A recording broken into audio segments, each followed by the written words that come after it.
I dag har vi holdt vores Dustin Inspiration Day, og det har været en kæmpe succes. Vi har fået fyldt op med kunder, vi har hørt nogle rigtig gode taler, og hørt, hvad de allerstørste og de vigtigste producenter har på hjertet.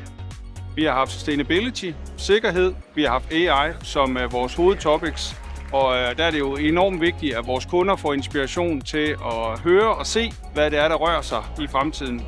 Og så også, hvordan Dustin passer ind i lige præcis den historie. Jeg synes, dagen i dag den er forløbet rigtig godt. Det er rigtig fedt, at der er så mange kunder og partnere, der er kommet for at støtte op om i dag. Det virker også til, at der er stor interesse ude på alle breakout-sessionerne, og jeg kan se, at alle vores partnere de hele tiden har kunder ude ved deres stande til at fortælle om, hvad de har med af produkter og løsninger.